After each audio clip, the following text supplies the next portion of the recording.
Assalamualaikum warahmatullahi wabarakatuh. Perkenalkan, nama saya Muhammad Brian Satriawan dengan NIM 057. Saya berasal dari D4 Teknik Listrik. Kali ini saya akan membawakan materi tentang prinsip pengukuran daya listrik. Daya listrik adalah besarannya energi listrik yang diserap oleh suatu rangkaian setiap satuan waktu. Semakin besar daya listrik, semakin besar pula energi yang diserap. Pemahaman tentang daya listrik sangat penting dalam perencanaan dan penggunaan sistem kelistrikan, baik untuk keperluan rumah tangga maupun industri. Dalam presentasi ini, kita akan membahas berbagai aspek pengukuran daya listrik, termasuk rumus-rumus dasar, jenis-jenis daya pada listrik, arus bolak-balik, dan aplikasinya dalam kehidupan sehari-hari. Pengertian dan rumus daya listrik. Daya listrik dirumuskan sebagai P, W per T, di mana P adalah daya listrik dalam satuan watt, W adalah energi listrik yaitu joule, dan T adalah waktu dalam satuan detik. Karena W sama dengan VIT, maka rumus daya listrik juga dinyatakan sebagai P sama dengan VI, dengan V adalah tegangan listrik dalam kurung volt, dan I adalah kekuatan arus listrik, yaitu ampere. Untuk menghitung tagihan listrik bulanan menggunakan rumus tagihan listrik sama dengan total kWh kali tarif per kWh, di mana kWh adalah total energi yang digunakan setiap bulan. Kali ini saya akan membahas tentang watt, yaitu satuan internasional untuk daya listrik diambil dari nama James Watt. Yang kedua ada joule, satuan daya yang menyatakan energi per satuan waktu. Lalu ada volt ampere, satuan daya yang digunakan dalam perhitungan listrik. Dan yang keempat ada horsepower, yang dimana satuan daya yang digunakan untuk pada masa lalu. Daya aktif dalam listrik arus bolak-balik.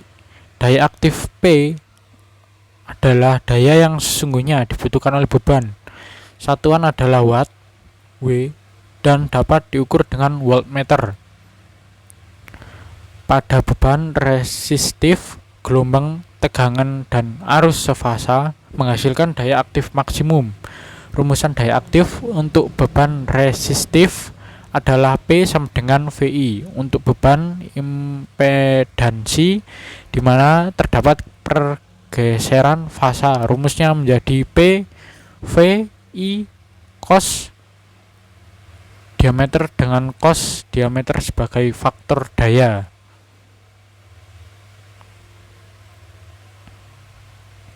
Daya reaktif dan daya semu.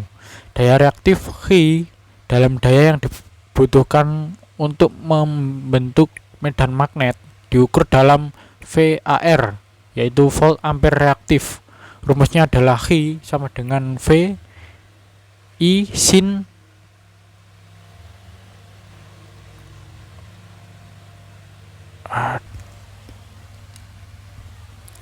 daya semu S adalah daya hasil perkalian tegangan dan arus listrik diukur dalam VA, yaitu volt ampere. Rumusnya adalah S VI.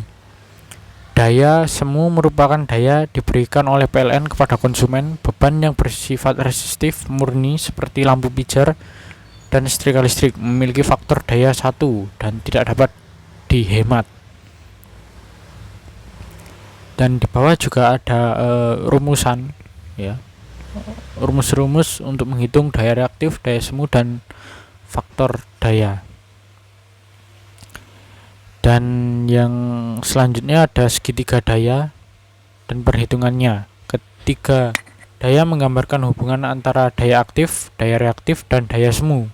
Daya aktif digambarkan dengan garis horizontal, daya reaktif dengan garis vertikal, dan daya semu sebagai hipotenus.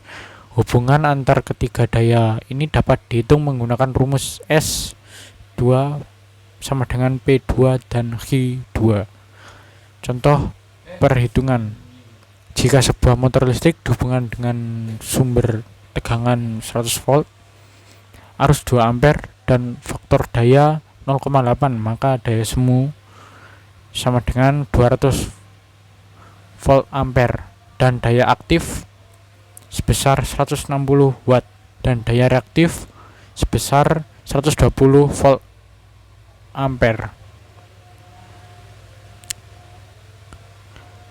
Yang pertama ada identifikasi daya, tentukan daya dan diketahui. Yang kedua aplikasi rumus, dan yang ketiga perhitungan, dan yang keempat verifikasi. Arus bolak-balik atau disebut arus AC adalah jenis arus listrik yang mengalir maju mundur secara periodik.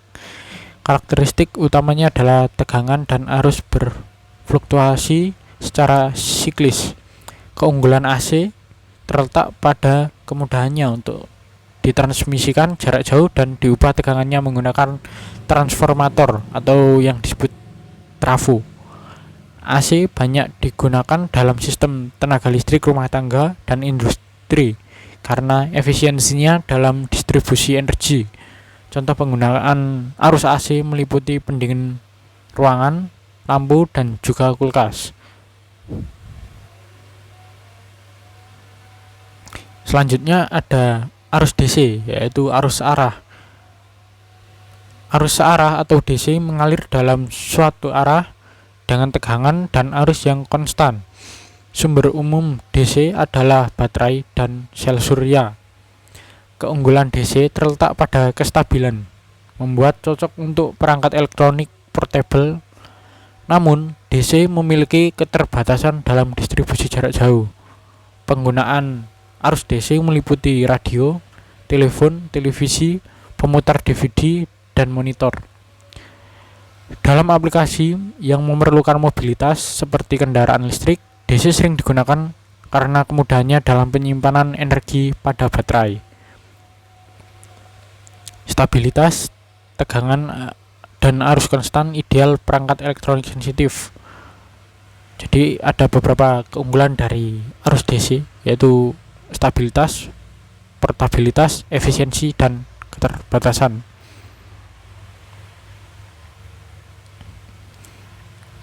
Yang ketiga ada arus listrik 3 fase. Arus listrik 3 fase menggunakan 3 kawat pas RST dan satuan kawat netral. Umumnya bertegangan 380 volt. Sistem ini banyak digunakan di industri.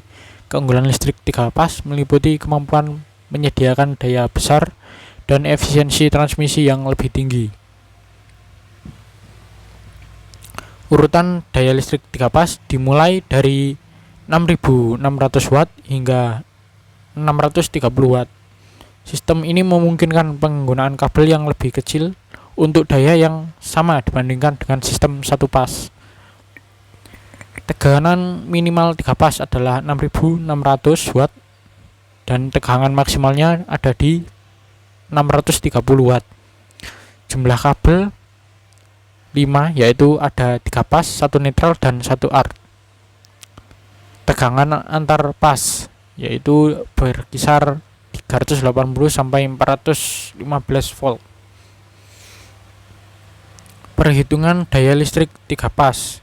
Untuk menghitung pada listrik 3 pas digunakan rumus P sama dengan V kali I kali cos pi kali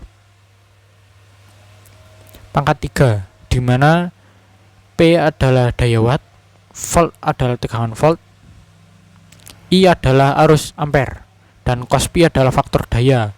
Contoh perhitungan jika tegangan 380 volt, arus 40 ampere per fasa, dan cos pi 0,7, maka daya terpakai adalah 19.722 watt. Pemahaman tentang perhitungan ini penting untuk merencanakan manajemen sistem kelistrikan industri yang efisien. Yang pertama, dapat kita mengidentifikasi parameter, dan yang kedua aplikasi rumus, yang ketiga perhitungan, dan yang keempat interpretasi hasil. Baik, sekian yang dapat saya sampaikan kali ini. Terima kasih.